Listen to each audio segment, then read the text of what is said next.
Hello and welcome to the Avrum Rosensweig Show.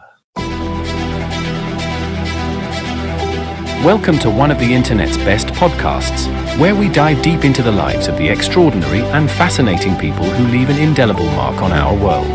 Join us as we explore their captivating stories, remarkable achievements, and unique perspectives that shape history and inspire generations.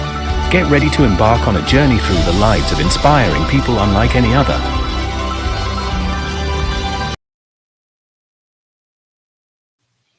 Hello, folks, and welcome to the show. My name is Avrum Rosensweig, and I'm just delighted to be here with you. And I remind you that my podcast is really about giving humankind a great big hug, because I think that we need it, and I think it's the right thing to do. There's such beauty in our world through our existence. And what I like to do is interview fascinating individuals, people of great inspiration, so that we can remind ourselves the true gift that we have of just being alive and actualizing what we call in Hebrew our matana, our internal gift. We're going to jump into our interview in a moment. But before I do, I'd like to remind everybody that sponsorship and advertising on my show is a really big deal. Sponsorship can connect your brand with our engaged, value-driven audience and ensures we can continue creating the high-quality content that our viewers and listeners love and rely upon. There's all different ways of doing sponsorship, and I would ask you, please, to be in touch with me at avrum.rosensweig@gmail.com. I want to do this forever, or as long as forever is, and in order to do that, it requires some cash. So please be in touch. Sponsorship is an option. Advertising is as well, and I look forward to hearing from you. Thank you so much. Let's bring in my guest today, Beatrice Weber. How are you, Beatrice? I am good. How are you? I am fantastic. And I have to tell you something. I'm really, really excited to have you with me as a guest. I find that your life is fascinating. Let me give you a little bit of an intro here so people have a sense of who you are. Excuse me. Beatrice Weber is a speaker. She's an author. She's an activist, an interspiritual minister. She is a coach. She's one of those courageous people who took the very big leap away from a Hasidic lifestyle to more of a secular one, and a place where she felt a lot of freedom. Let me tell you something that Beatrice wrote so you get a good idea of who she is. She said, growing up, everything was decided for me. What I would wear, where I would work, and eventually who I would marry. And at the age of 18, I was married off to a rabbi in my Hasidic community. I'd never even finished high school. For years, I tried to be the perfect submissive wife. I dressed modestly, even shaving all the head from my hair. And I cared for our children and household, all the while enduring the passiveness of a husband who rarely showed affection or gratitude. For 2 decades, I was stuck. I was literally living in prison in my own life when I finally left my marriage with my 4 youngest children. And she's a mother of 10. I faced severe opposition from my family and the community. We're going to leave it there because the rest of the interview is really the rest of this narrative. So once again, Beatrice, thank you so much for joining me. I'm really grateful. It's so good to be here. I feel like I'm back home. I can't believe I'm speaking to somebody from Toronto because that's where I grew up and lived for the first 16 years of my life. How was it here in Toronto for you? I would say mixed. Toronto, this was back in the 70s and 80s, was a very cosmopolitan city. And because it was the times, I was able to go downtown. Like when I was a young teenager, right? Because I left at 16, I was already able to take the train and go downtown, sometimes with friends, sometimes not. So it was a very cool city. I was very proud of growing up in Toronto. I remember when the Sky Dome went up, that was big news, big excitement, this seeing the CN Tower. So it felt good going to Ontario Place, going to what was it? Every summer they had this exhibition, CNE, Canadian National Exhibition. Yeah. So in some ways, like I enjoyed the culture of Toronto. In other ways, I grew up very isolated from the rest of the world, growing up in the Hasidic world. Now, Toronto today is very different than it was back then.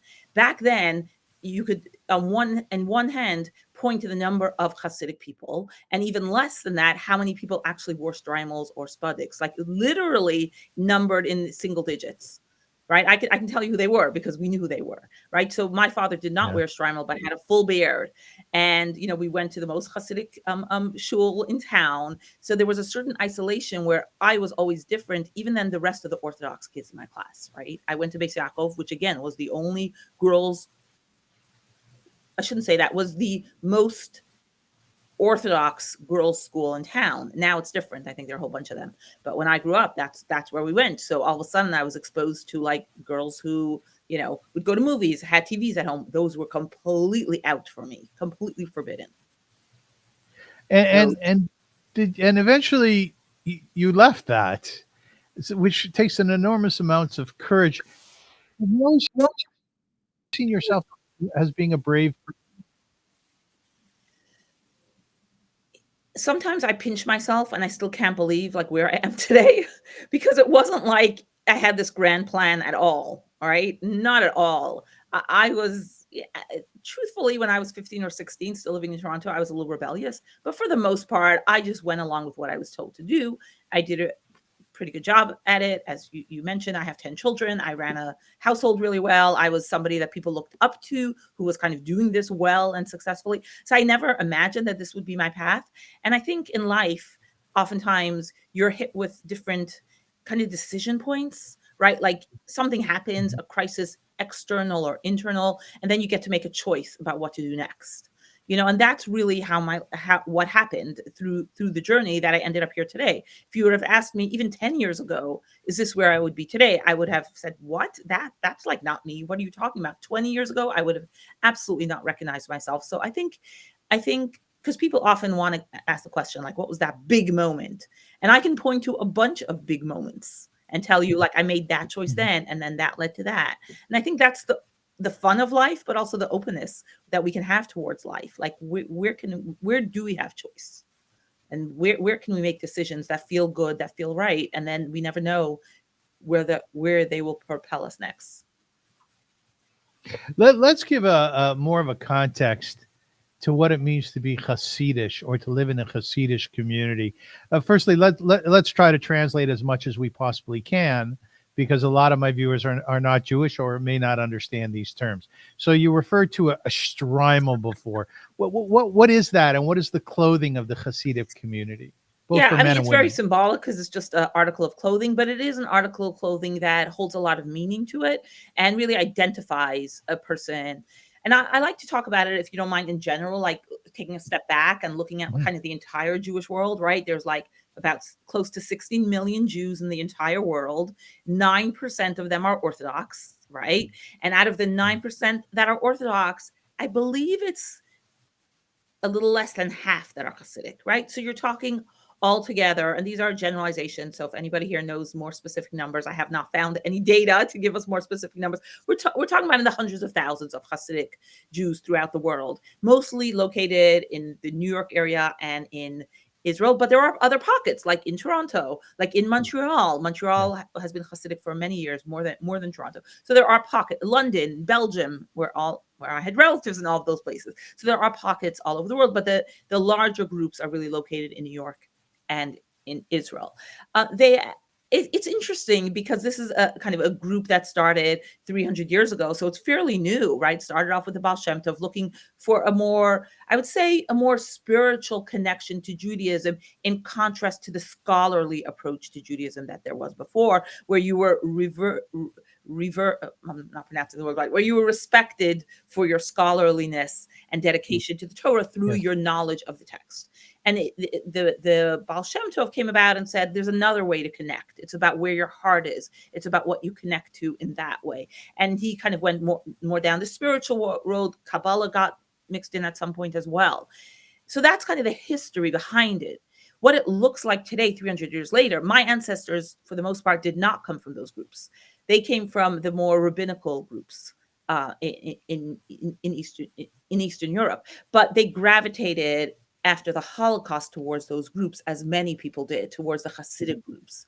Like after the Holocaust, when people experienced so much loss, like for me, all my grandparents were in the Holocaust. All of them lost a bunch of family members, were uprooted from their homes and everything. When they came out of that, it was like, how do we survive this now? And they all came to new countries. They didn't know anybody. So what I've seen with my grandparents and many other people is they gravitated to these Hasidic communities. These Hasidic communities, as you mentioned, have a distinctive way of dress, right? So people sometimes ask, like, how can I tell the difference if they're like ultra Orthodox or Hasidic? And I'm like, usually it's the fur hats on, but they only wear them like on special occasions. So on Shabbos, on holidays, for weddings, where you have these kind of really distinctive clothing. Like if you haven't seen it before, it's like, what is this? But there are these, tall fur hats. The men wear often these long coats. Not always, but often will have unshaven beards, but like even untrimmed beards, right? So they'll have kind of long, loose beards as their style. And women also have a very modest dress, right? So for me, I started wearing, so the basic rules were skirts below your knees, sleeves below your elbows, collarbones covered, no bright colors, no red, none of that. But the Hasidic groups had like more layers. So I had to start wearing full-length stockings by the time I was 9. But that was considered rebellious because my cousins who lived in Brooklyn and Williamsburg, they had to start at 3, right? But I grew up a little more lenient because it was Toronto after all. It wasn't, Brooklyn. So You were hip. yeah, Yeah, you were hip. and then you have groups where what color the stockings are very significant. You have groups that have to have like a kind of a seam on the back to show you that it's, so you should identify it immediately as being a stocking and not, heaven forbid, a leg. So really like many, many, many rules. And in regards to women's head covering, right? In the general Orthodox world, wearing, women keep their hair, maybe they cut it shorter, and then they'll wear like a wig on top of it or a kerchief on top of it. In the Hasidic world, at least in parts of it, women are required to shave their heads. I want to say, because anybody who knows this work, Chabad, I'll put to the side, that's a little different. And Lubavitch is a little different. And if you want, I could talk about it, but it's not my personal experience. It's a little different. So even though they are under the umbrella of the Hasidic community, it's a little different. So I'll put that to the side. I'm talking about more the Hungarian, Romanian, Polish kind of Hasidic groups. Many of those women are required to shave their heads after they get married and wear a head covering. Their head covering varies from wigs that I wore short shaitel, to kerchiefs, full kerchiefs, to a shaitel, a wig with a hat, little hat or kerchief on top. But like also that, like if you belong to one of these groups, you're mostly identified by which type of head covering you wear as a woman, but also as a man. Sometimes the hats, so in the weekdays they were hats. The hat's a little taller, the hat's a little flatter. Outsiders, you just look at it and it looks all like one, but there are these little things to kind of show which little sect you belong to. So those are significant. And they come. Did you shave I did your shave hair? my head for 20 years, yes. So you have beautiful curls. So I am, you have gorgeous curls. And I imagine, like, what was it like to shave your head, Beatrice? So I didn't start shaving my head as soon as I got married because my mother and mother-in-law, they came from, Hungarian background and always covered their hair. I don't think I ever saw my mother's hair, but they did have hair. It was really short, but they didn't shave completely. And I did the same. That was my plan, right? As you can see, I had short hair when I got married. My hair was cut. I have a piece I wrote about my hair, but my hair was short when I got married. And I was going to do the same, but I wrote a piece about it. But my ex-husband would get very frustrated when he would see like a tiny little bit of hair showing. So it was just like on. And I was just like, at some point, it was just, you know what? Fine. I'll just shave my head. I will be honest. At that point, I was, I think, 20 years old, pregnant with my second child, with a 6-month-old baby. I was already very stuck in this really bad marriage. I didn't realize how bad it was, but trying hard to make it work. So it was kind of another concession to this. I didn't love my hair. I didn't think I had beautiful curls then. So it wasn't a sacrifice as much as I'm giving up my hair. It was like a submissiveness, right? Like shaving your head and then continuing to shave it every month, right? Because one of the reasons women shave their head is so that when they go to the ritual bath, to the mikveh, they shouldn't worry about their hair getting tangled. That's one of the reasons they do it. So it would be a couple of days every month, a couple of days before, shave my head for 20 years. I will say the first time I walked outside with my hair uncovered and had a little hair, it was amazing. Like there's something about a woman and her hair, and what we've learned in the Tanakh about Shimshon and his power through his hair. Like I feel very connected with that story. Like my power is in my hair, and me needing to shave my head and cover my head for so many years, like did something to me as my power, and I'm so happy. And for if any women are listening to this,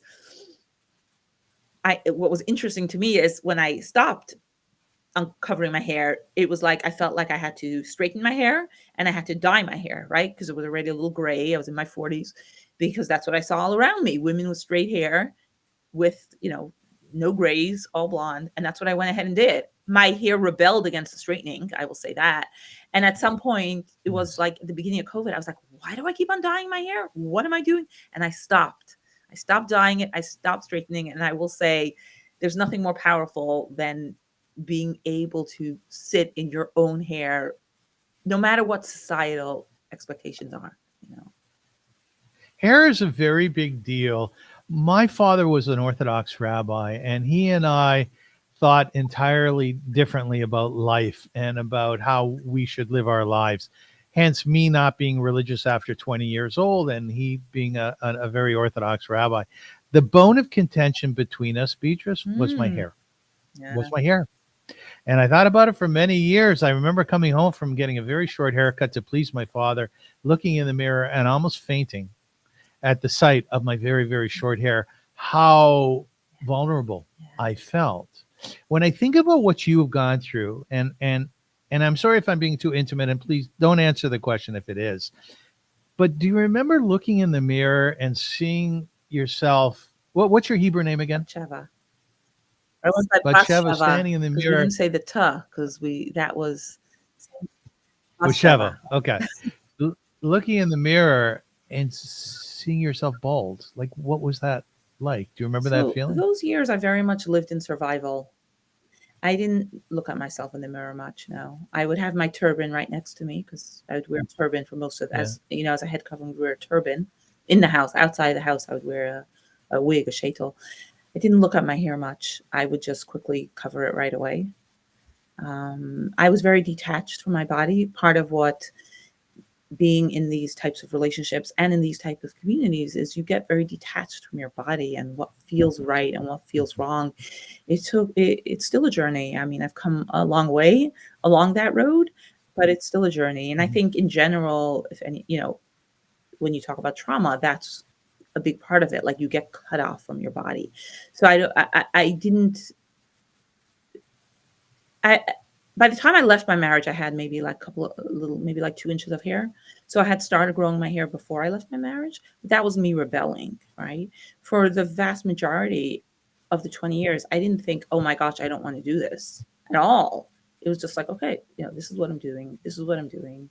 I remember, so where I came from, not all the women shaved their heads.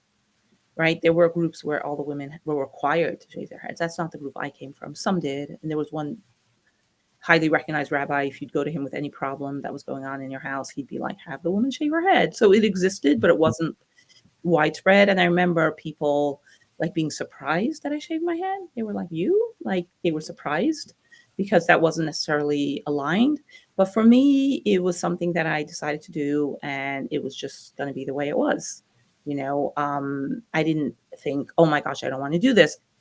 Any more so that I didn't think, oh my gosh, I don't want to cook a 5-course meal for Shabbat meal. Like it was just, this is what we do.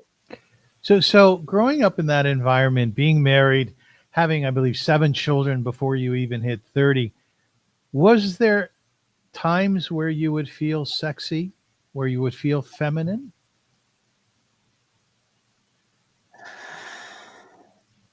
Wow. Yeah, that is an intimate question and a hard question to answer. Because you know what? I was never taught what consent was. Mm-hmm. So how do you even answer that question when the only sex education I got was sitting with a kala teacher, which is a teacher who teaches women after they're engaged, right? So I never was taught anything about sex.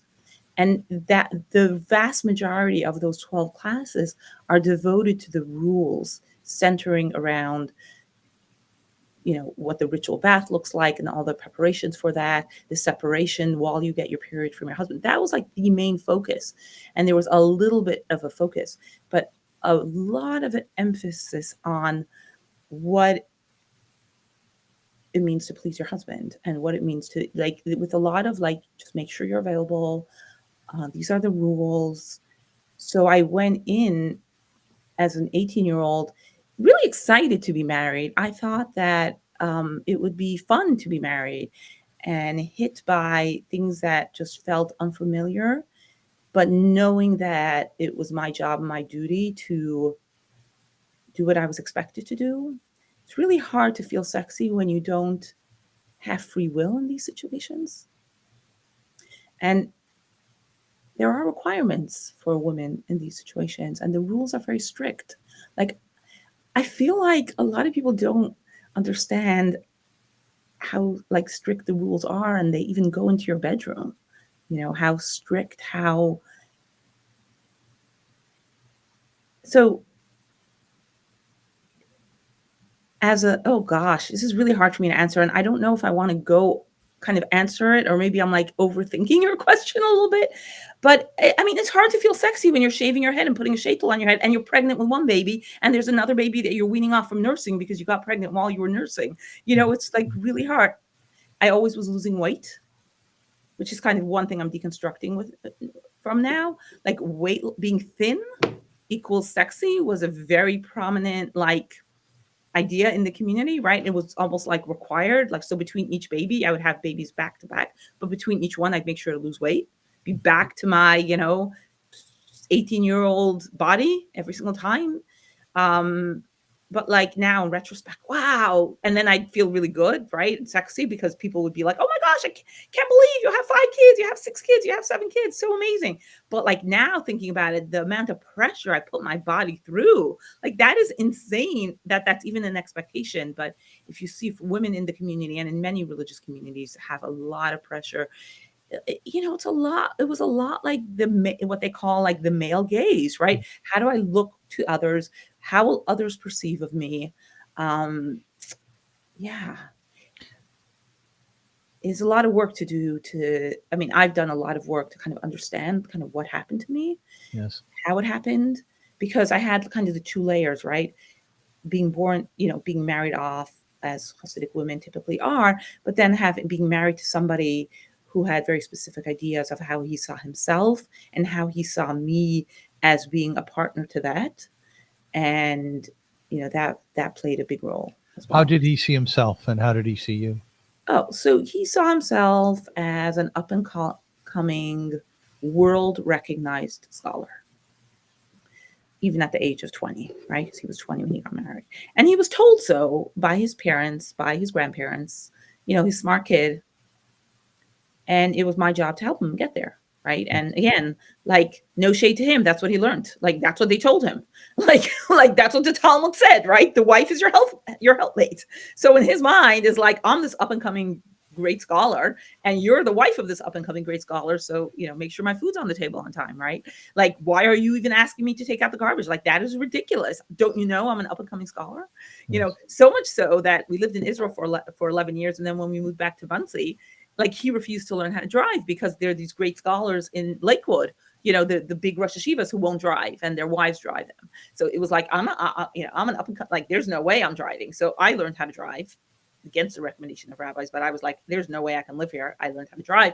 And for years I drove him around. Eventually he went to therapy, he got over it, he started driving, but that took a lot of years, so it was really very much like, I'm holy, I'm very, very holy. And, again, we can start naming, diagnoses and things like that, but I don't think that's important. What's important too is I was like, yes, because the Talmud told me, how does a woman get her reward and get to the world to come?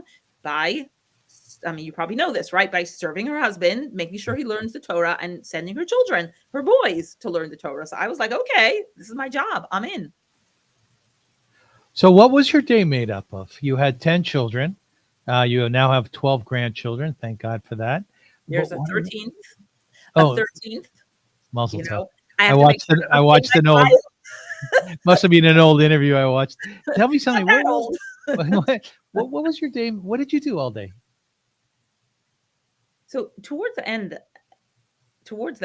I went to college and I started working, right? So when my youngest daughter, not my youngest daughter, so that's my second youngest child, when she was a year and a half, I started working. I Yes. had been going to college and I started working, so it was different. But at the beginning, it required a lot of juggling. But I would say, I was very proud. I was very proud, right, of all the cooking and the baking and the cleaning and taking care of the children. And it was different in different times. When I had four little ones and my oldest was four, my life revolved around, taking them to the park in the morning, right, cleaning up after them, um, taking care of them in the afternoon. It was very much centered around my family, my children, and then making sure that by the time my husband came home at the end of the day, the house was clean, and the food was ready.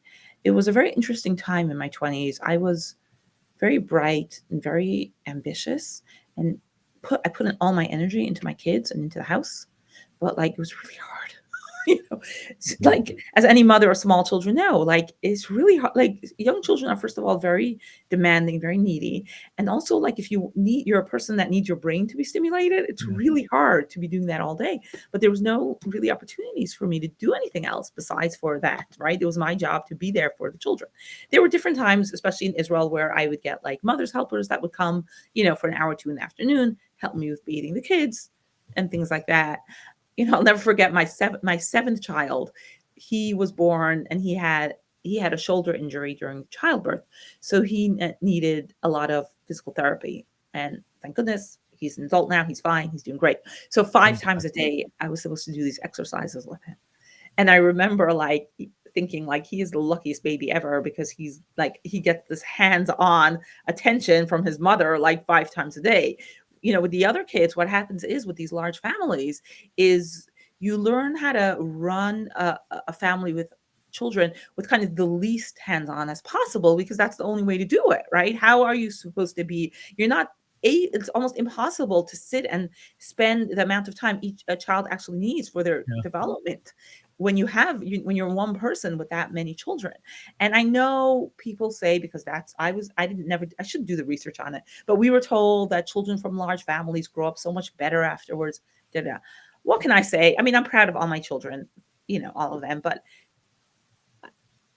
I don't feel good about the fact that my oldest daughter, when she was 10, would be given household chores that were like ridiculous, huge piles of laundry or like babysit all the kids. I'm going out for an hour. Like my little one's 12. Like I would never expect him to do things like that. But that's what happens in these homes. There's a lot of responsibility on the older children to help with the house, help with the younger children, sometimes at the expense of their own schoolwork or extracurricular. You try, as a good mother, you try to balance it, but ultimately there's a lot of responsibility, especially on the girls. And then there's also kind of minimal parenting. People will complain. They'll go to places like Muncie and you'll see like, 8-year-old kids taking care of the 3-year-old kid or 2-year-old kid on the street, pushing the car. Like, what is going on?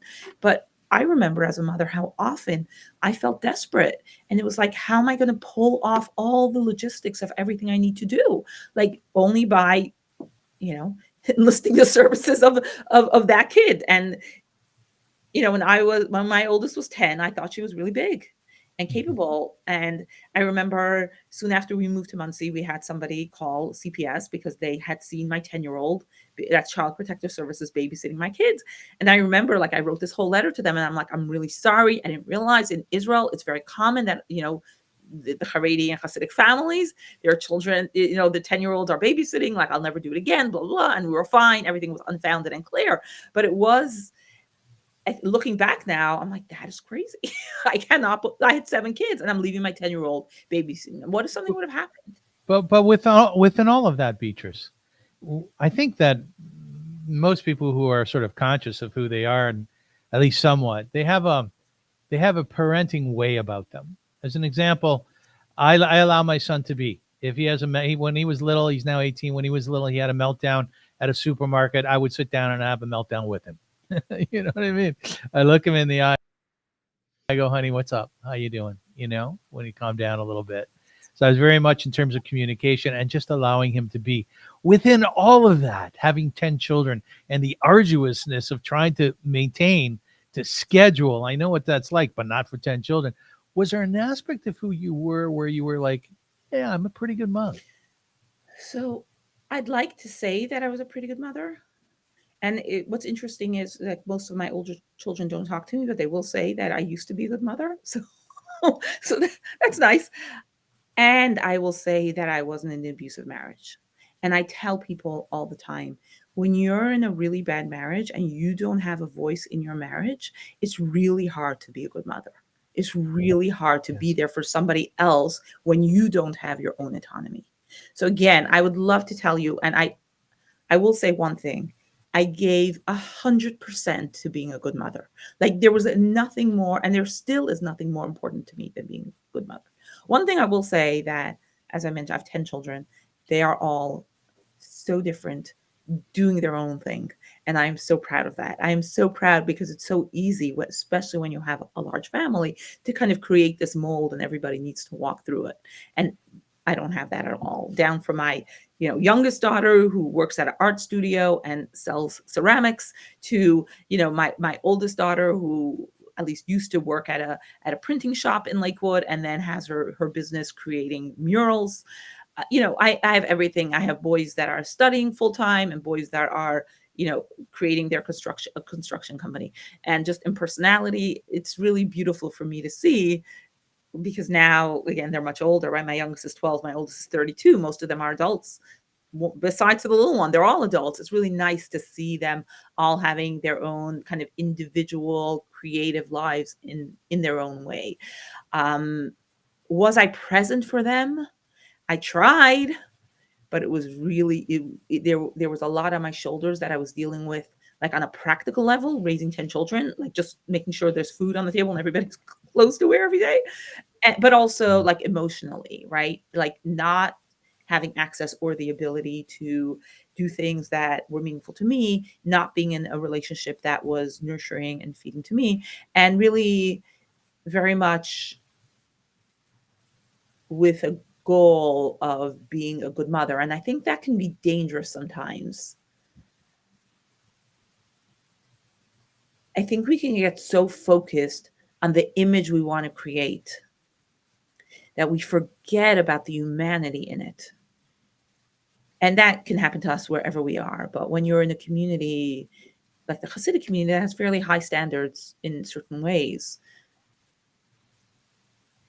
sometimes when you're so focused on, like, I'm creating this beautiful home, right? So the Shabbos table is always beautifully set. The challahs are on the table. The children are sitting around the table.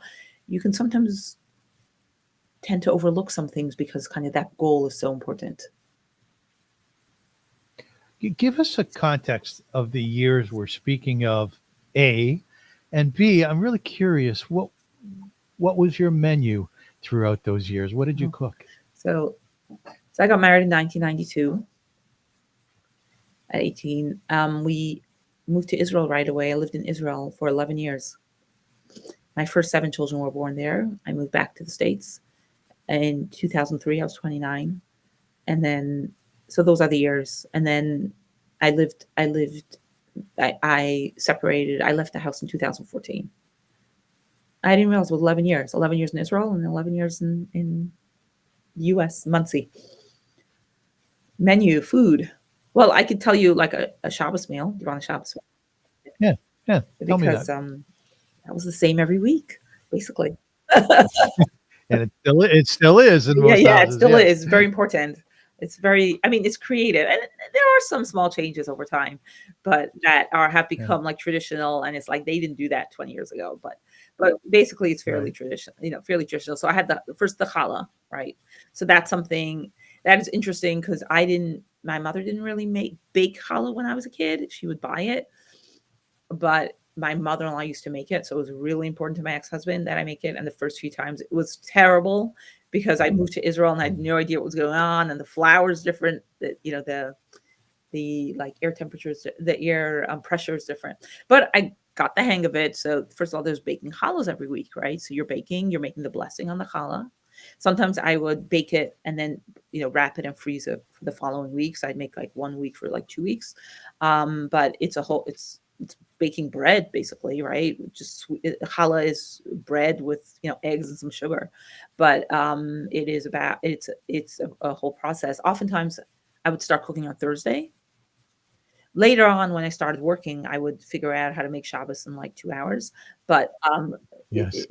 those years when I was home and also had so many young children to take care of, I would often start on Thursdays, right? So fascinating bit of information. If you live in a Haredi community or want to go shop in the Haredi community, oftentimes Wednesday is the biggest shopping day, because women will go to the grocery on Wednesday, buy all their things, and then cook on Thursday and Friday, for Shabbat. So like Wednesday's like that, the biggest grocery shopping day in Muncie.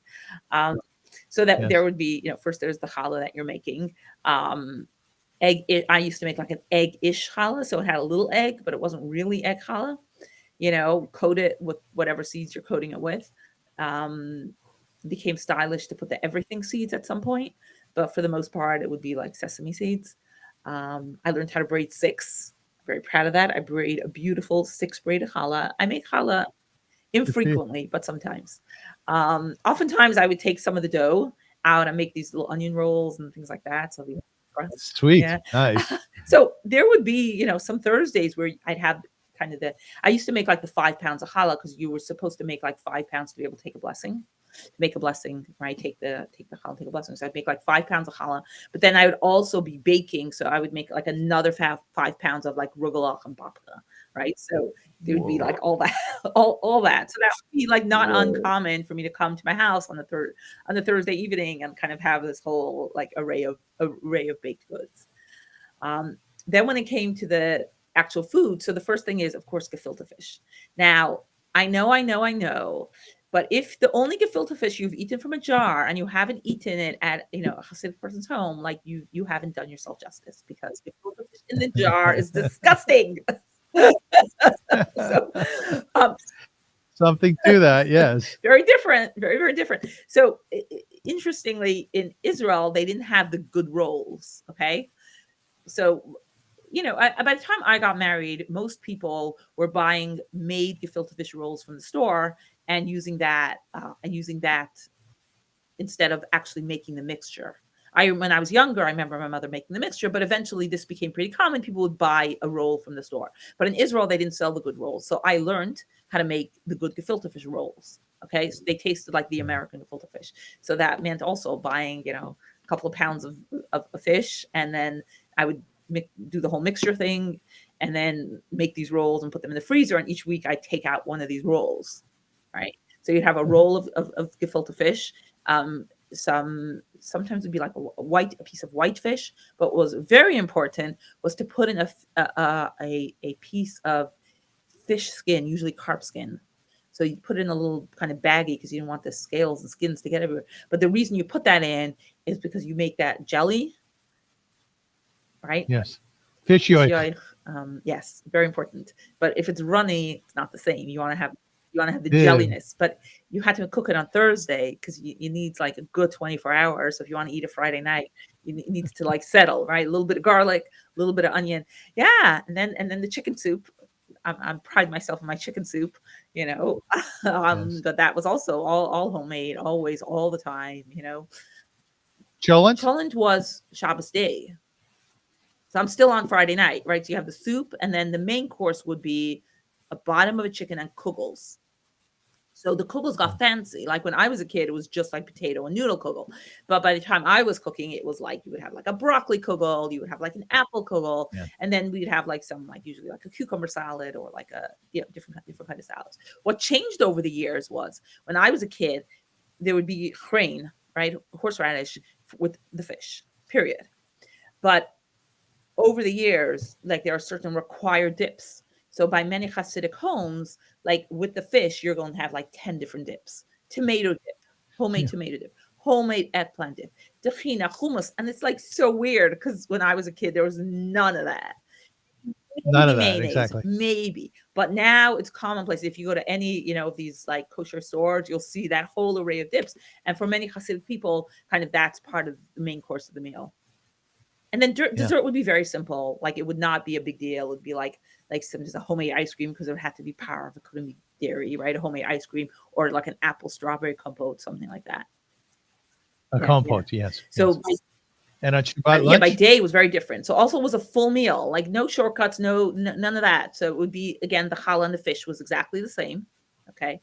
When we were fancier, we'd have salmon. That would be like fancy to have as part of the fish, depending on if we could afford it at that time or not. And then we had the eggs and liver.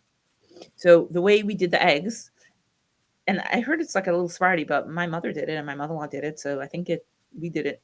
They put the eggs in the cholent. So Yeah, right. the cholent is the way we had cholent, it was mostly beans, a little bit of potato, Correct. sometimes onions, beans, a little bit of meat. For many years, I didn't eat meat. For most of my marriage, I didn't eat meat because my husband was very particular about the type of meat we would eat. So I would put in chicken or turkey or other things. And then we'd put the eggs inside so they come out warm. We take them out and the cholent would be cooking in a crock pot usually, right? Sometimes it would be on a blech, but usually in a crock pot. So right before you take out the eggs, they're warm, they're hot, they're boiling hot because they're sitting in this stew overnight, and then kind of mash them up with a little bit of mayonnaise, a little bit of onions, and then also have the liver as well, which I would often make, saute the onions, saute the liver. But when you buy the kosher liver, that it's already broiled, right? But I'd kind of mix it up with a little onion, sometimes make it chopped with a hand blender, but sometimes just leave it piecey. That was served with oftentimes radish. We had the steak on radish, slices of that, or some little vegetable, little plate, kind of like an appetizer plate. And then came the cholent.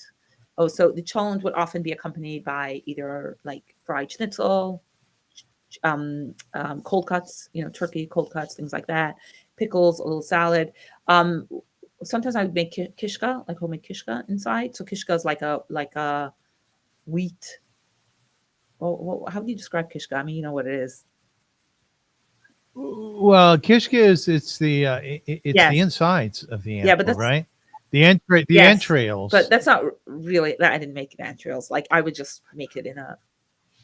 It's changed over the years. I'm not sure. Like now it's kind of gross, but it tastes a flour spicy dumpling kind of thing. I would describe that. It was really good. I remember. enjoyed it. But you don't want to think about it. That's the thing about my mother. Also, she used to make things like milts. Have you ever heard of milts? It's the pancreas, I believe. And you remember the gorgol, Beatrice? Remember you'd eat the gorgola in fricassee? It would be the neck. In the chicken soup. So the ingredients for an amazing chicken soup is the following: the chicken necks, the pipics, the stomachs, and the feet, right? Which are technically illegal in most countries nowadays. The feet, but trust me, you can find the feet if you really want them. They make a soup. Sometimes people just put in like the chicken bottoms and the chicken breasts, and they're like, why does it taste so bland? Well, yeah, of course it tastes bland. I mean, I think so much of our history, around Jewish Ashkenazi food and so many ethnicities is the poverty with which our ancestors lived. Therefore, you take every single bit of that chicken and you turn it into a meal, Right. And, and every culture has it. As an example, are you familiar with polenta? I mean, I know what it is, but not that. Yeah, polenta is now a high-end sort of gourmet food that you'll get in, expensive restaurants, but it's the poor man's food in Italy. And you're right, every culture has it. Beatrice, let me ask you something. I'm sure you've heard from many, let's say, irreligious Jews who don't subscribe to halakha. They go, my gosh, I look at that world, and it looks so beautiful. In your description of your little ones running around and the work that you had to do to help raise them, manage things, the cooking that you did, which really I can feel it in my bones and my soul. It sounded tasty. It seems like it was so beautiful, but it wasn't. You left it. It's often such a challenge. Like I absolutely hear what you're saying, and as you know, I advocate for making change in the community. I talk about the issues around education. We have boys who are not learning how to read and write English in these Hasidic communities. So I talk a lot about what the issues are and what the problems are. And I think it's important for people to understand is that women in these situations, they don't have a choice, right? So when you do, it might look beautiful on the outside, but I drove, for instance. Most women didn't drive. Okay. So there was so little autonomy. And I just want to, I always like to look at this in the broader global picture. So people might, if you're on social media, you probably have heard of something called trad wives, right? Where you have all these people on women on social media dressed in all these kind of old fashioned clothing, cooking all these beautiful food. And you look at it and you're like, oh my gosh, that's beautiful. Until you start to understand that these women have no money of their own. I mean, not some of them do, but the ones that are successful on social media probably do, but the typical woman like this, I had no money of my own. I had no bank account of my own. I barely was allowed to learn how to drive. I did. I hadn't graduated high school. I was in this really bad marriage, and there was no way for me to leave. Is it beautiful to have a beautiful set Shabbat meal? Sure, it's beautiful. Is it beautiful that I had to wake up sometimes 5 a.m. and be on my feet all day because there was no other way to get it done? Yes. No, there's nothing beautiful about that. There's nothing beautiful about being required to slave hours. And it was really hard. If everything works out perfectly, right? Maybe you have a chance, right? So if you have a husband that's wonderful and supportive and everything, that's great. And you have parents that help and everything, maybe it's great. But I've seen so many women from the community, in their 50s. It's just like, where do they go now? What do they do now? Right? They've been like groomed their whole life. Like, this is it. This is their satisfaction. And then at some age, you're like, yeah, that was great. It was beautiful. I'm glad I did that. But who am I? Who am I and what am I? Like, part of growing up in a communal world, because it is communal, right? All these expectations is you're not encouraged to discover who you are as an individual, who you are as a person. And to me, is life worth living if you're just a cog in a larger system? To me, the answer is no. For some people, they're like, I'm cool, I'm fine. But to me, what it means to fully live is to be able to be fully expressed. Now, I sometimes cook a full Shabbat meal just like I described to you. Like, I sometimes do that, not very often because it's a lot of hard work, but I sometimes do. It's still possible to create that. But I think it's important for people to realize what they don't have. People don't have access to the internet, right? So if you're in an abusive relationship, you literally don't even know what your options are. So you have so many women and people in these situations who are stuck, who don't have a choice. They are forced to do these things again and again because that's just what's expected of them, and they don't know how to reach out for help, if it's an option, if it's even safe. Like, there's so much negative messaging also that it's important to understand around these things, right? So it's not just, oh, how lovely it would be to do these things. It's if you don't do these things, if you don't honor the Shabbat the right way. Now, many of the examples I have in my life were very extreme because of who like my ex-husband took like all these things like really literally. But so I remember it was like one Friday and hadn't made the beds because I was probably doing like 1,000,001 other things. So, Shabbat came and the beds weren't made. And part of the Eshes Chayil, or maybe another prayer that the husband says, he's like, and the beds are made, everything's ready. So he skipped that part. I mean, what an asshole. Like, come on, like just make the beds. Yeah. But like, for me, it was like, oh my gosh, I can't believe that. Like, I didn't do it well enough, Or like, I remember soon after baby, and I like put chicken under the potatoes instead of like a kugel, and like I put on silver foil. It had a weird taste. He's like, well, I guess that's what happens when you don't make the kugel, But I interpreted it as, oh my God, I didn't honor Shabbat fully in the way you're supposed to. So like, this is what happened. So if you're somebody that really takes these things seriously, that I was a true believer, believed everything I was taught, it can get really stressful and really hard and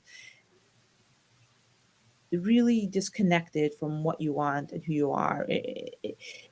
Having any community with kind of traditional roles feels comforting to everybody, especially nowadays when we're in time of such political and economic chaos. And I just heard because I'm Canadian, Prime Minister is resigning, right? So like the chaos, not to get into politics, but like the political chaos and economic chaos in the world, I think people like to look at traditional life and be like, oh my gosh, that's so beautiful. It's not so beautiful. Do you know how many times I had to take the chicken from the chicken soup, from the chicken necks, and use it for supper on Monday night because that's what we were able to afford, and then get complaints that there were bones left in there.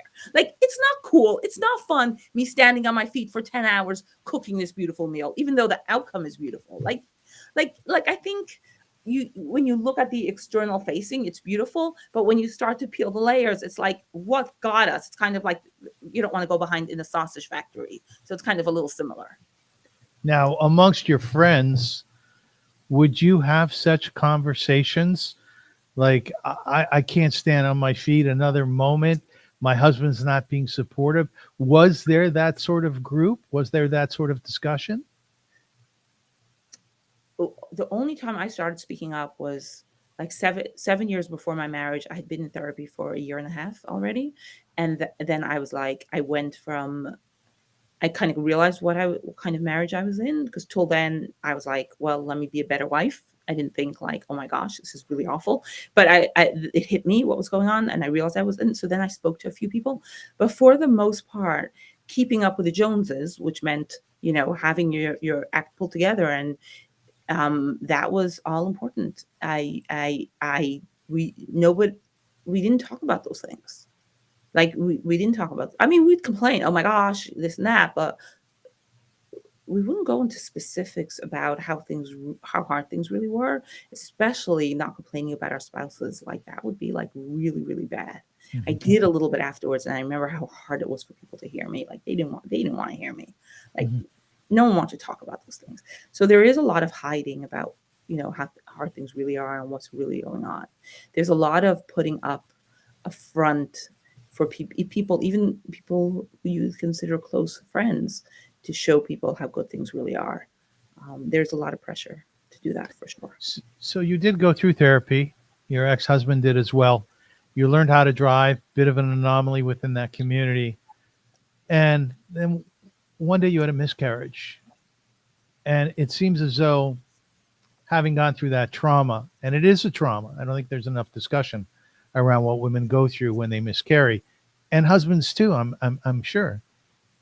Things started to change in your mind. You start to see yourself differently. You start to see your world differently. You start to realize that, well, yeah, my husband's a scholar, but that doesn't mean he can't help out. It doesn't mean he can't speak nicely to me. Tell us about that evolution, how things started to change. So actually, having the miscarriages is what precipitated me going to therapy. So I'm forever grateful for that, because when you spoke about kind of what were the awakenings, for me, the first thing was, so after I had the miscarriage, I was feeling awful. I was feeling terrible, and I wasn't getting better, and it was weeks and weeks. And then I was like, you know what? Something's wrong. I'm just going to go to a doctor. So I went to a family medicine doctor, and I was like, something's wrong. I'm feeling awful. And he like, okay, we'll run a whole bunch of blood tests. He ran a whole bunch of blood tests. He said like, everything's fine. And I'm like, he's like, you know what? I recommend that you go to therapy. I've seen, patients who come in this way and there's nothing physically wrong, go to therapy. And I came home, and my husband was like, well, there's no money for therapy. And also my friend's wife went to therapy, and now they're getting divorced. Like, no way. Like, she went crazy. No way. No way. My mom was like, well, just get more cleaning help. You'll be fine. But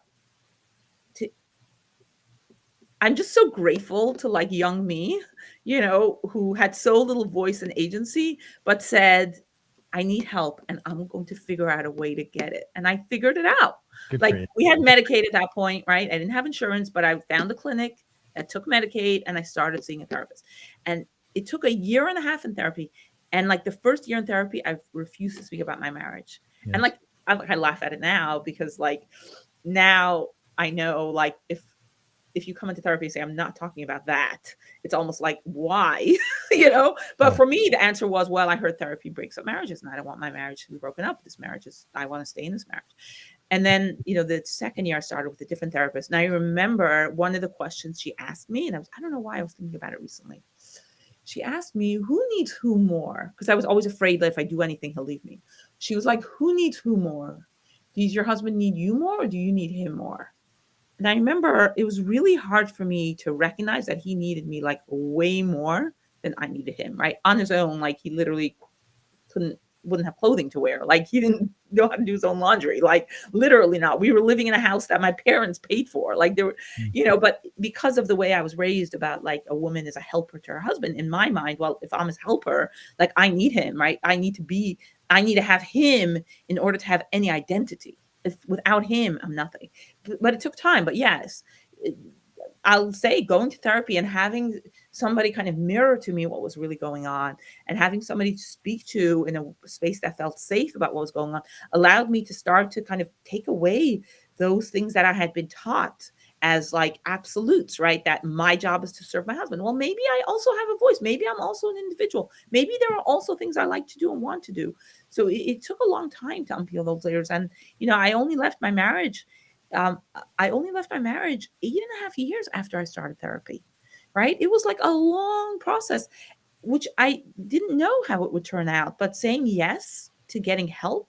And I mean, it was really scary for me to open up to somebody after I hadn't opened up to anybody for years, right?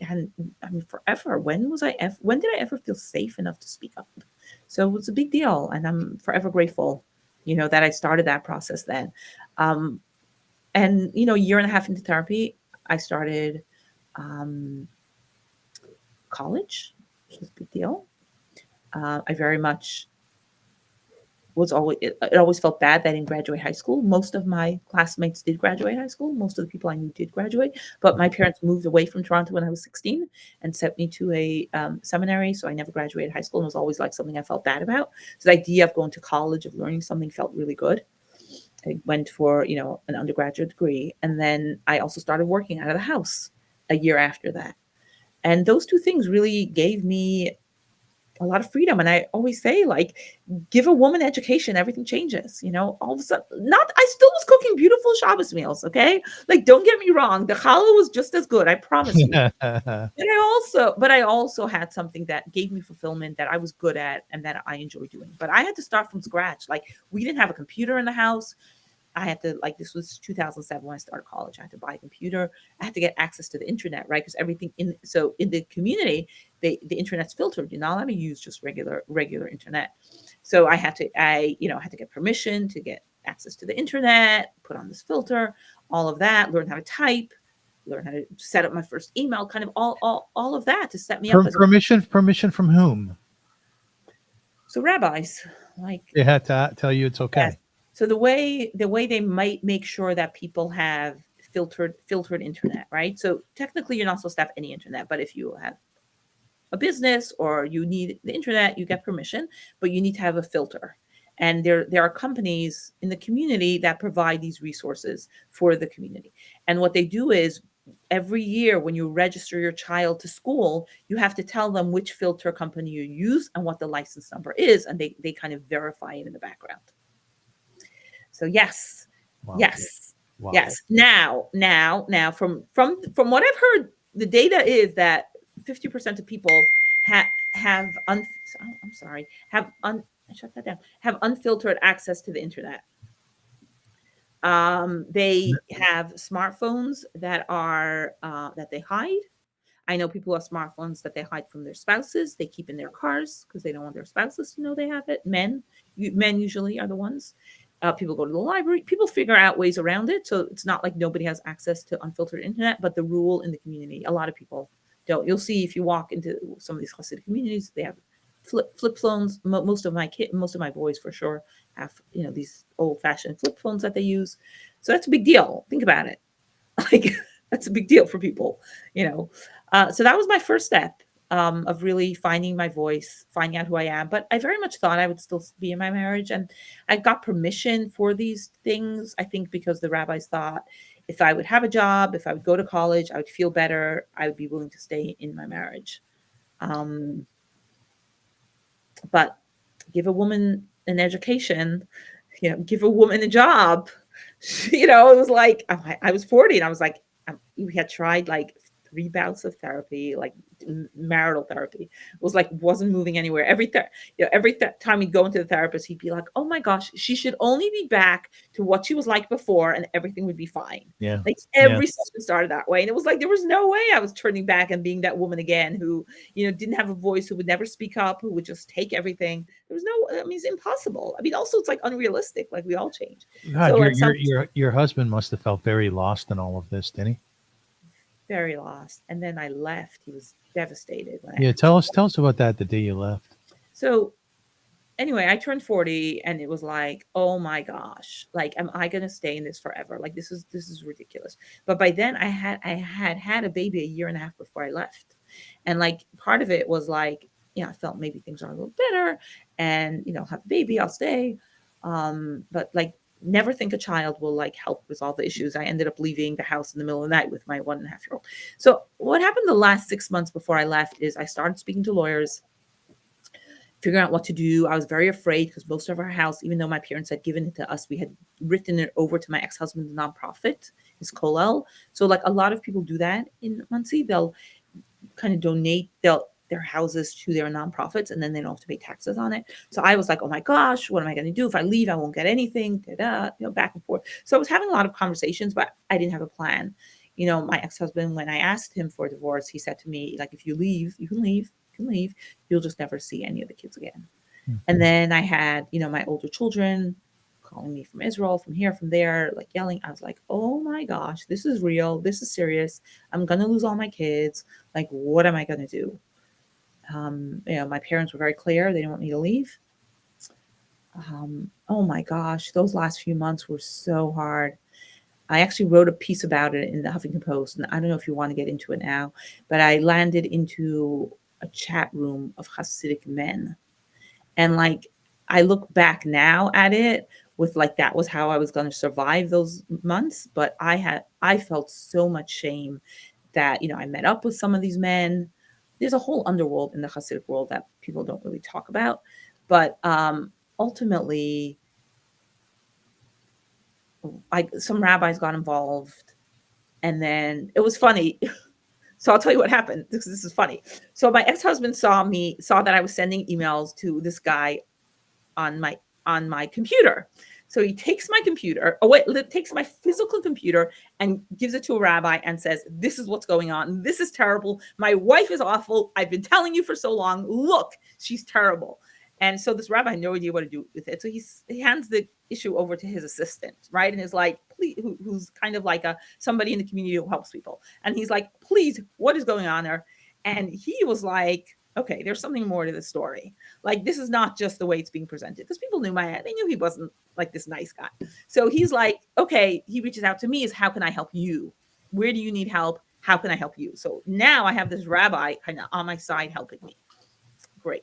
I went, oh gosh, I can say so many stories. So there's this sheriff who's a Hasidic Jew in Muncie, and he kind of put a filter on my phone. But then later on, I realized like he was being very inappropriate to me as well. So there's this whole underworld there. Anyway, the bottom line is this rabbi's helping me. Passover's coming. He suggests to me, why don't you go to family for Passover instead of staying home? Like, all your older kids are going to come home. They're all mad at you. Like, it's going to be too much. Why don't you just go to family member? And I was like, sure, cool. Calling my parents. They're like, no, the other kid's coming. You can't come. I'm like, okay, whatever. So then I called up my brother. I'm like, he lived in Lakewood, New Jersey. Can I come? Can I come?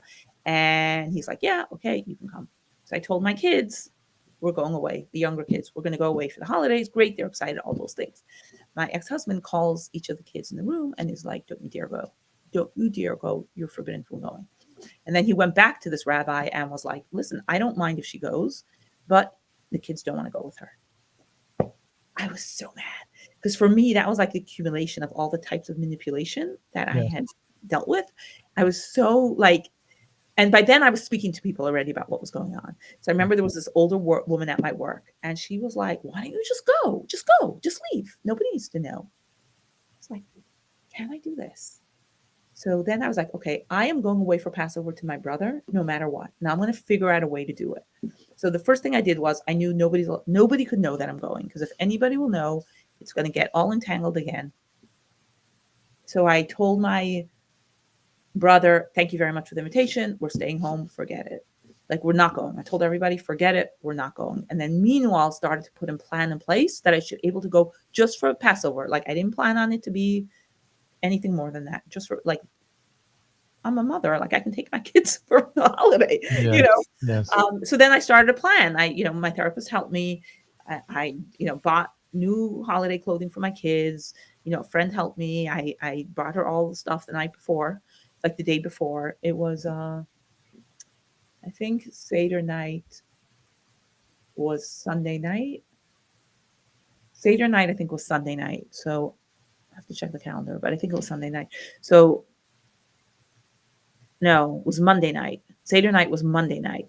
So I, went shopping. Sunday, I dropped off the stuff at her house, and she was going to help me because my plan was to try to take the 5 youngest children with me.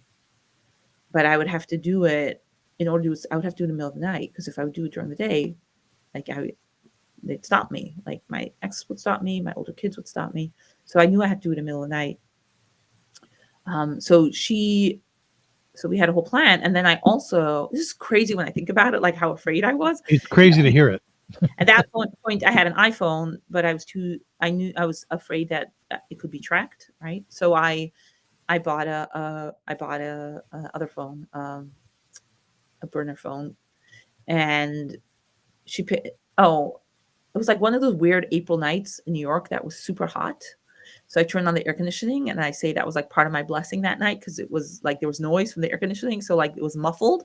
But I woke up, she's in the driveway, 3:15. I woke up the kids one by one. My 13-year-old son, who I wanted to take with me, did not want to come. It was interesting. He refused to come. He's like, I'm bar mitzvah already. I need to stay with Tati. I can't come with you. What was interesting, though, he didn't tell anybody till much later on in the morning. He could have woken up everybody, right? But for whatever reason, he didn't. By the way, this is not a safe way to leave a bad marriage. I just want to say, like, it could have become very violent. Like, it could have been really bad. Police could have gotten involved, but this is how it worked out. She came, my friend came to the driveway. I took my car, and then we met up at a car. I had rented a car the day before, and then we met up at a car rental place. And then I transferred all my kids and this, the suitcase of food, including like the baby bottle. I prepared a bottle for my son, because I knew, he was a year and a half. Transferred it, left my car at the rental car place, and then drove off. But I wasn't sure where my brother was at in supporting me. Like, I wasn't sure if I would arrive in the morning, if he'd call, my husband and be like, hey, look who showed up. Like, I wasn't sure. So I made a plan to arrive minutes before the holiday, because I knew if I would arrive like 2 minutes before the holiday, I could stop him from calling for 2 minutes, and then candle lighting, and then that's over. No more phone calls. And then I have 2 days to see what to do. So that's what I did, and it did work out. At one point I used my credit card for something, and I like panicked, and I was like, oh my gosh, we have to leave. And then my son told me, he was 12 then, like, then he realized it was serious. At first my kids were just like, great, we're going away for the holiday to our cousins. Like, this is amazing.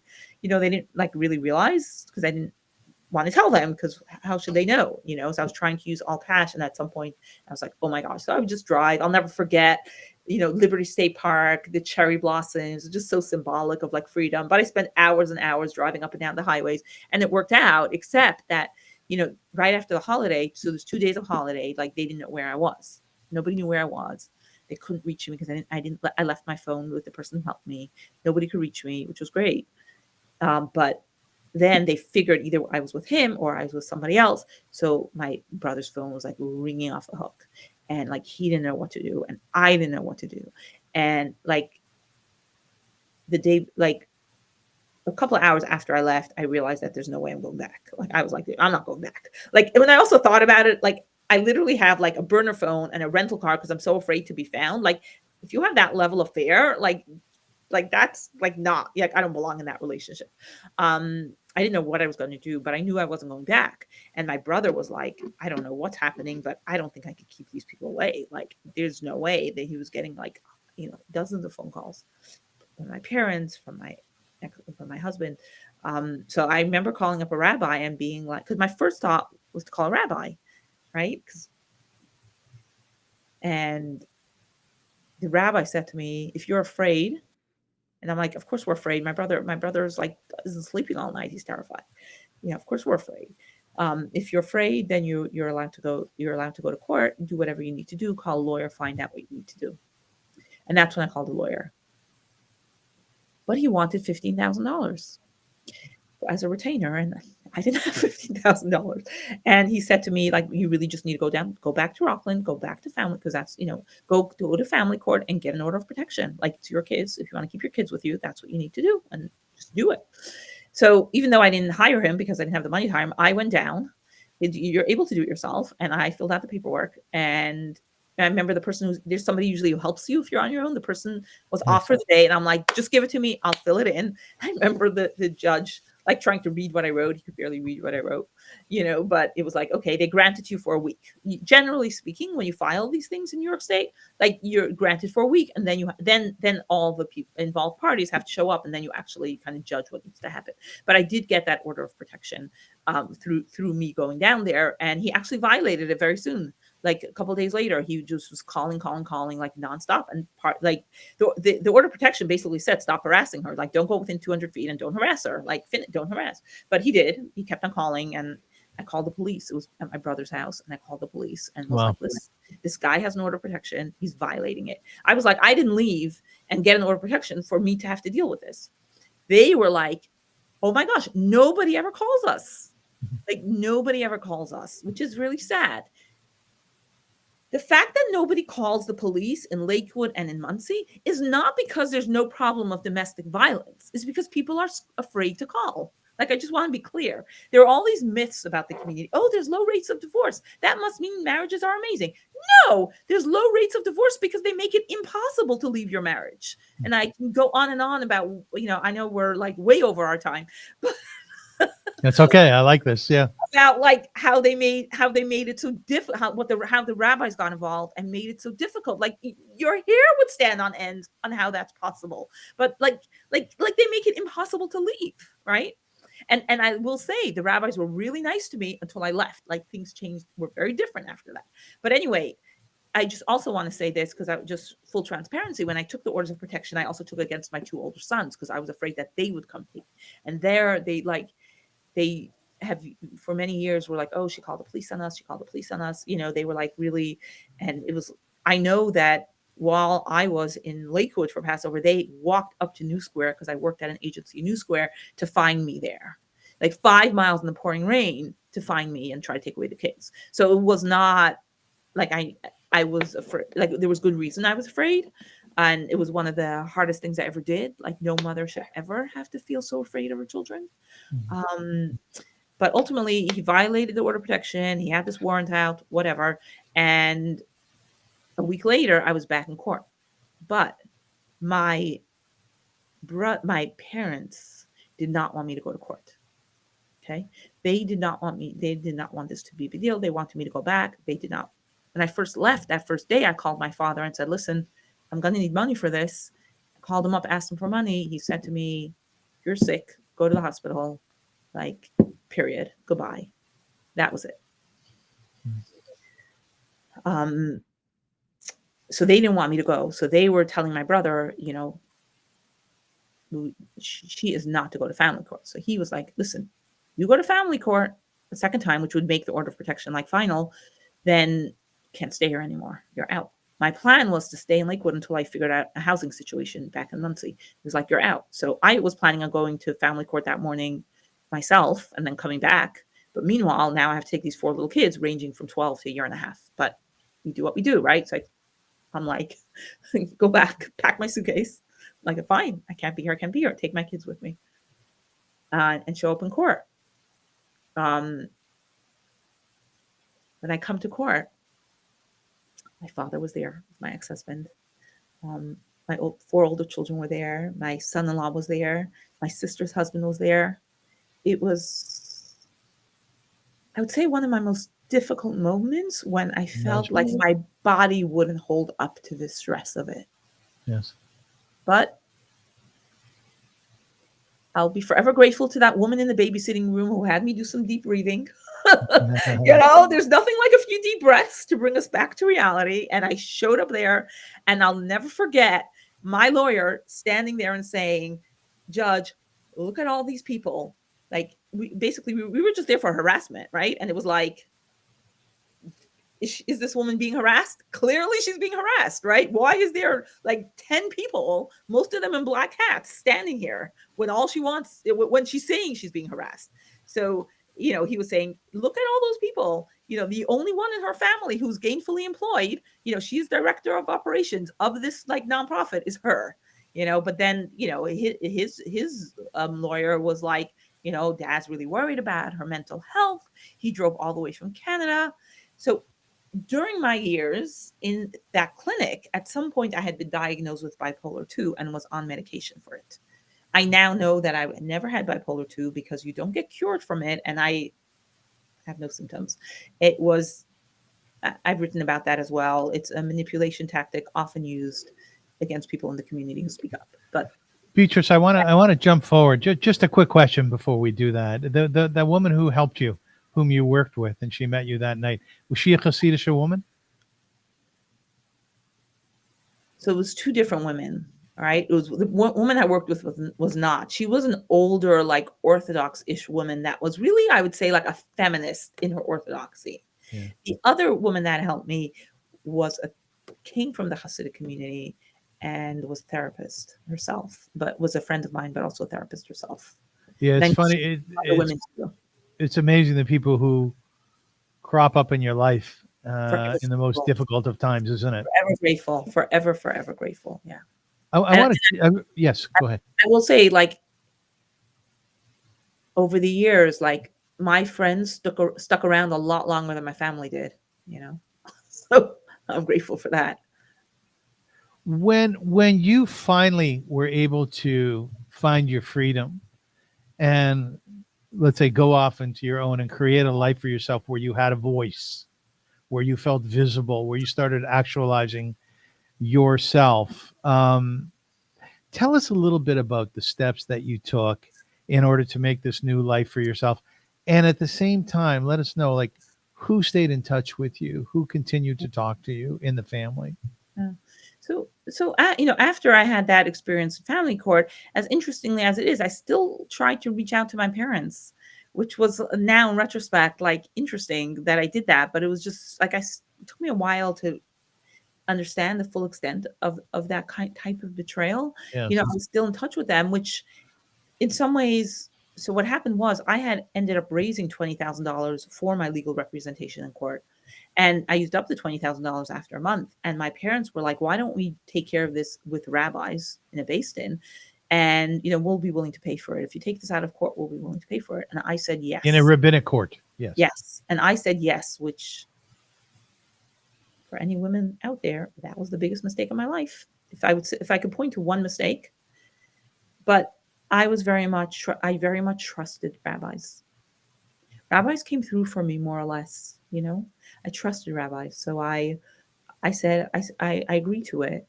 Ultimately, I worked with rabbis for 1.5 years. They sent me to their friend, the psychiatrist, who diagnosed me with, I don't know what, because I only went to him once and refused to go back because he was so rude. They had all my children come in and testify against me. Like, ultimately, they ruled in their ruling that all the children should go to him and I should pay for child support, which any rabbi who saw that afterwards, like, just burst out laughing, because there's no halachic basis for a woman giving, like, if this is halachic, like, there's no, like, halachic means Jewish law. There's no Jewish law for women to have to support children. It would just be on the man. But be that it may, because I live in New York State, what happens in arbitration, because that's what it was I should find an arbitration agreement, doesn't apply when it comes to custody matters. So when they ran back to court with this paperwork, court was like, 1 second, 1.5 years ago, she was here, she got custody. Like, we're not switching this just because we got this paperwork from rabbis. Come back to court. Then I had to start the whole court thing again. I will say the shock of that betrayal from first my family and then from rabbis just shook me so much. I trusted the system. I trusted the rabbis.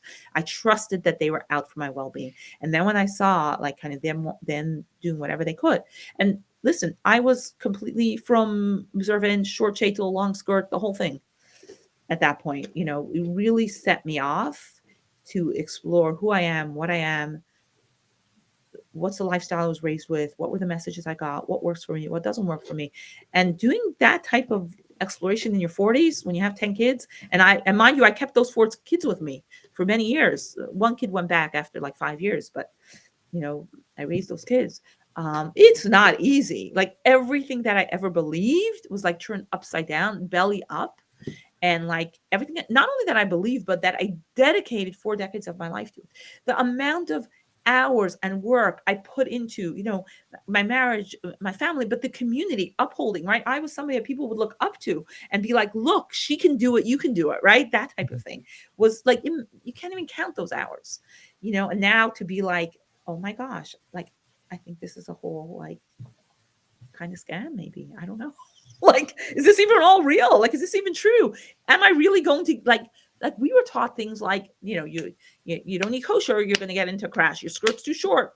Like when COVID happened, all over Williamsburg were signs. You know why this is happening? Because, you know, the women's skirts are too short. Like this is the kind of messaging I was raised with that I believed it. And all of a sudden it's like, oh my gosh, I wonder if that's all true or if it's just like a way to control people.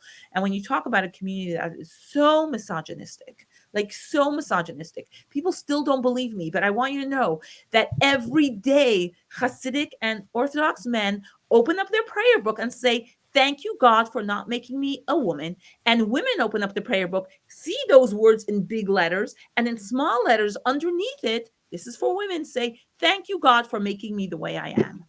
Like, you can give any spiritual explanation, and I can tell you all the spiritual explanations to that because I was told them. The reality of the misogyny is like not, it's there. And I know people don't like when I talk about it because people like to coddle the Hasidic community and say, it looks so beautiful. It looks so nice. Look at the traditional values. Look, there's no crime. That's not true. There is a ton of crime. The white collar crime that exists in this community is immeasurable. The advantage they have is nobody talks, so it rarely actually gets into convictions, but it is rampant. There's almost everybody is complicit in some sort of white collar crime, and in addition, the abuse that exists that is not reported is extremely high. Now, are the rates higher than in other communities? I don't know. Is sexual abuse higher in the Hasidic community and other places?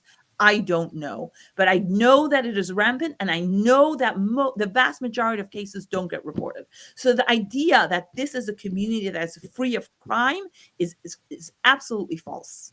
It's free of crime being reported. So there are serious issues in this community, and people are suffering. I just want to be clear. People are suffering. People tell me they're suffering. People from in the community, they stay there because they don't want to lose everything like I did, right? I have 7 children who don't speak to me. Every now and then someone will call me and my heart will be filled with joy. As I mentioned, I just had my 13th grandchild, and the thought, you know, my son called me to tell me. I can't tell you how like happy that makes me feel. And I'm very hopeful that I will have a stronger relationship with everybody, with my children, with my siblings, with my parents, with everybody. And I never thought I'd say this as somebody who had such deep connections with my family. My well-being and my ability to thrive in this world comes before that. I will not give up on that. And I think that's important for every person to know, especially if you grew up in a family system or community that tells you that the community comes before you. No, you come first. And as somebody like you who made these choices, you know, at the age of 20 to set out on your own journey, like, I think you can relate to that. And we're not supposed to say those things, especially as Jewish people, right? We're not supposed to say those things. We're supposed to say like the community comes first. But what is a community worth if every individual is not allowed to actualize themselves and be who they are? What is the point? What are we holding together? And I know a lot of the way the Hasidic community lives their lives, and maybe in general the Jewish world, is a result of the trauma experienced in the Holocaust. And trust me, I feel the trauma of the Holocaust in my bones every single day.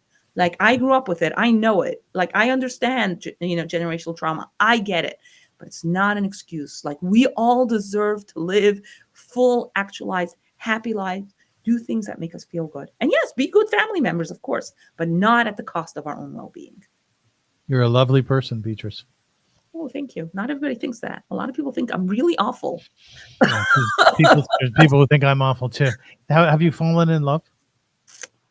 No, it's hard for me to be vulnerable in that way. Very hard. I hope my time will come. I hope that I'll be able to trust again. I'm giving you a pregnant pause right here. I will hold the pregnant pause. Have you dated at all? Yes, I have. Okay. I have so much more to ask you, but for the sake of ensuring we're under an hour and a half, we can always do a part B. I want to conclude by telling you have balls. You have real courage. I left Orthodoxy at 20 years old, but I never had the talk with my dad. It wasn't possible. And he died when I was 29. He was 61. And after he died, my mother felt really strongly that she had to be the one who would lead me in terms of getting back to Orthodoxy. And she pushed me. Did you put on tefillin today? Mm. Did you daven today? And I would say to Mom at some point, my mom since passed away, I would say to her, Ma, you know what? I love you with all my heart, and I know you love me, but if you're going to keep doing this, we're not going to have a relationship. So kudos to her. She stopped. Mm. She stopped bugging me. And I'll tell you an interesting thing. I was dating a woman, Joan, for 7 years. Joan wasn't Jewish. And about 2-3 weeks before my mom passed away, I said, Ma, Joan and I are boyfriend and girlfriend. She looks at me like mothers do. And she said, well, I know that. And I said, she's not Jewish, right? She goes, yeah, I know that too. And she said, I was always hoping the two of you would get married. I said, oh, but that's a surprise. And indeed, some of the people along the road, they disappoint you terribly. My father disappointed me terribly. But my mother was in my court. And having that one person in your court can make such a difference, right? Because, not only do they love you, but they like you as well. Did you have that one person that stands out?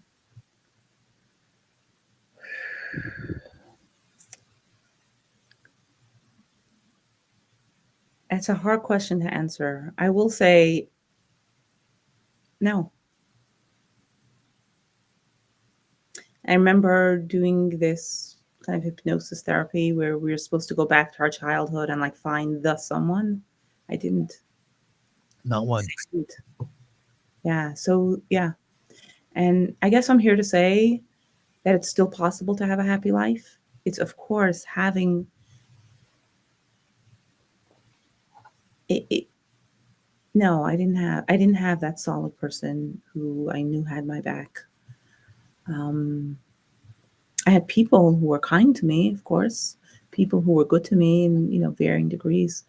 I didn't have that. And I sometimes don't want to think that because it feels like, will I ever be whole without that? But yes, because you know what? Here's the thing I love about Judaism. One thing I love. I mean, I like a lot of things, but the one thing that I point to and say, because I'm an interfaith minister, so I studied all religions. So I could have gone anywhere, but I came back and said, I love to be Jewish. And you know what I love about Judaism? God, the soul you gave inside of me is pure. And Nice. That's all we need.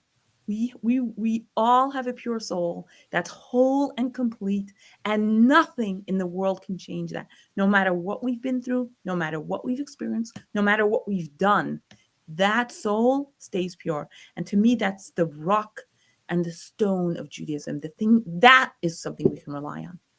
That our inside, our soul, whatever you want to call it, our essence is pure and will always be so. That's where the power, that's what I believe, that's where we individuals get our power from. You do good interviews, you really do. Thank you. I've done many of them. You just seem very authentic. Are you happy today? Yes. Wow, that came with a pause. It's complicated. I'm full of sadness about separation from my children. Like I have people like it's not something to get over. Like I'm very connected to my children, so there's a lot of grief. I cycle in and out of grief, right, around my children. So that's feels very present right now more than ever, but it kind of goes ups and downs. I'm going through now a phase of big changes happened this past year. I don't know if you read my Substack, but a lot of changes. Pulling away from hard work, figuring out what feels better. I've doing a lot of things I really love. I've gotten into different watercolor. Can you see my Sweet. Love yeah. it. So Love so it. I'm kind of evolving into this crone era right now. Yes. Like crone, like it's okay. I don't have to work hard. The wisdom is inside of me. It'll all work out. It's not this rah happy. It's different. There's Yeah. a depth, Yeah. there's joy, there's happiness, there's grief, but it's okay. But there's also like tears of joy when I see my younger children. I fought for my younger one to get an education. He's in the best school now. I see him hustling over his homework, like just like so happy. My daughter with her art, and then kind of who am I, right? Where am I? What happens next? I'm 50, right? 51. What happens next? So a lot of anticipation for the future. It's not the end at all. It's not like my story's over, end close. It's definitely still going to be a lot of evolutions. There's no doubt in my mind. What do you do for a living? So I used to be the executive director of Yafed full time, which is an organization that advocates for Hasidic kids. Right now, I work really, really part time for them as a parent advocate. To speak to politicians and things like that about our issues. I do coach as well, and looking for more opportunities. So Yafed, YAFFED.org. correct, yes. A super important organization. We advocate for education for Hasidic kids. One of the real big problems. I mean, I think about someone like my ex-husband or my sons would have greatly benefit from just basic education, learning history, science, math, social studies. Unfortunately, in the vast majority of Hasidic yeshivas in New York, but also in Canada, don't teach a basic secular education. So oftentimes these kids come out of these schools not knowing how to read and write English. So Yafet advocates for education for these Good kids. for you. I love the story, and I'm going to wrap up in a moment. I have a poem that I want to read to you about you. Remember, you told a story as I was doing my research. I believe it was your husband was in yeshiva, and some of his yeshiva colleagues were talking about the measurements required to build a sukkah. And that the understanding of those measurements meant you needed to know some mathematics, which your husband did not. And he was very frustrated because he couldn't figure out what those formulas were requiring to make a sukkah. And I thought, my God, that weakness which he had of not having a secular education came out through his Talmud learning. Yeah. He also learned how to speak English in Israel, in Jerusalem. Because he spoke Yiddish. He spoke Yiddish, yeah. Oh my gosh, yeah. So I'm going to have you speak Yiddish in a moment. So I've been playing around with artificial intelligence. Okay. And throughout the last number of months, I've asked AI to write a poem about my guests. Oh. And indeed, we have one here today. It's called Ode to Beatrice Weber. Yes, and it goes as follows. Beatrice Weber, once a name, woven in face unyielding frame, a mother of 10 with hands so wide, cradling love with each child by her side. A life defined by sacred rules, in the Hasidic world she played her part. The whispers of Torah and prayer-filled schools, guiding her heart, shaping her art. Through years that stretched and children grew, 12 grandkids, 13, a legacy of joy she knew. Her world spun round in web so tight, tied to a tradition, day and night. But something stirred, a quiet call, a shift inside, too strong to stall. Her journey inwards, her heart's own plea to explore the world and set it free. No longer bound by the olden ways, she stepped beyond those hallowed days. A secular path now lit her soul, finding her voice, reclaiming control. Not turning away from what she'd known, but carving a space where she could be grown. In every choice her freedom found, in the rich history, but new ground. Beatrice, a name reborn anew, 10 children, 13 grandkids too. They see her wisdom, her courage bright, a tapestry woven in soft daylight. A Hasidic heart, but a secular mind, embracing the world, no longer confined. She walks her path with peace and grace, a journey of love in every embrace. Beatrice Weber. Can I have a copy of that? I love it. Yeah, I will send it to you. Do you cry very much? Do you sob at all? Lately I do. Yeah. Yeah, Have lately you I been do. crying? It's such a blessing to be able to cry. Such a blessing. I tried to make you cry here. I don't know if I Such a succeeded. blessing, because when you're in survival, when I was in survival, I didn't cry. I was just trying to survive, So it's such a blessing to be able to feel the full gamut of emotion. It's a blessing. You laugh your head off? Sometimes, yeah. Yeah, do you? Yeah. Tell a good joke. Beatrice, I love the Hasidic Yiddish. Okay. I just love it. I have a dear friend, Yiddi, who is he went to Yesod Torah here in Okay. Toronto. What's his last wing name? as you can Can you go. tell? Do you want to? I mean, Yeah, Moseson, Yiddi Moseson. okay, I don't know. There was a Rabbi Moseson, 6 kids, but Yiddi's found his way. He's religious, but he's found his way within that.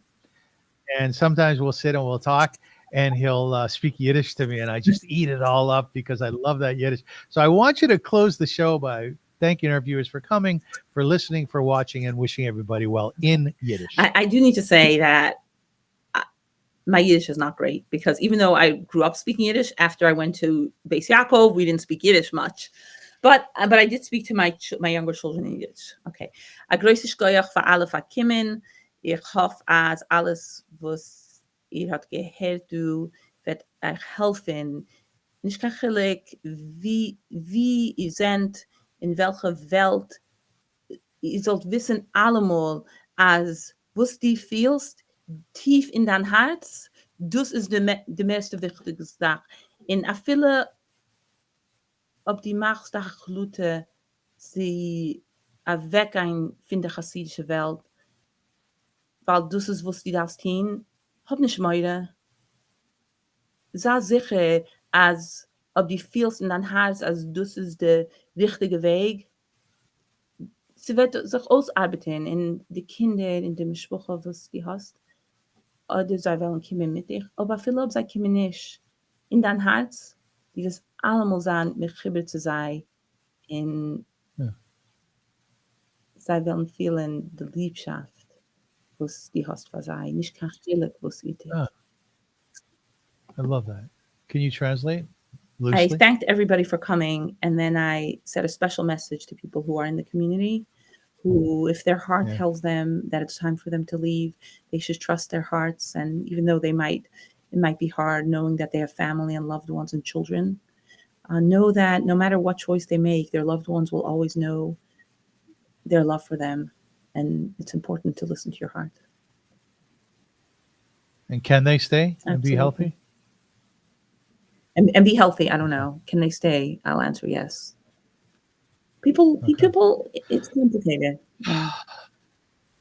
I'm taking a big breath. Maybe the next show we do together will be all in Yiddish. I don't know if I Your can Yiddish is lovely. Sign off, but yeah. Beatrice, your Yiddish is terrific. Thank you. Ladies and gentlemen, thank you so much for watching and for listening. What I really want you to do is just to watch this very, very carefully, or listening to it, and ask yourself about the courage and the bravery that Beatrice has called upon in order to change her life in a way that made her happier, that made her feel free, that gave her a sense of actualization, and the ability to see who she was. She became visible to herself, and she became visible to others.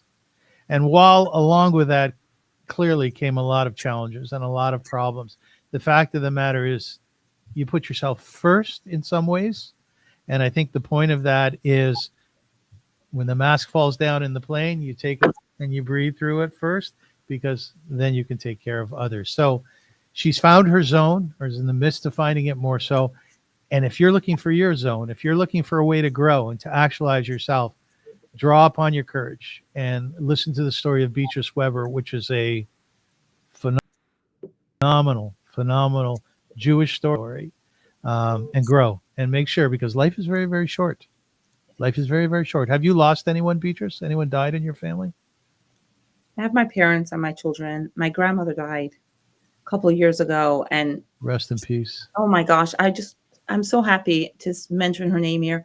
I was with her the day she died for a couple of hours, which was incredible considering the estrangement I have with my family. For some reason, I was with her the day Yes. she died for a couple of hours, and she is with me all the time. And I have an aunt that died young as well, who's with me all the time. So I feel especially the women, the matriarchs and the women who died in my ancestry, very much rooting for me. What was your grandmother's name? Her Jewish name was Rechamachaya, and she was called Ilonka. Ilonka.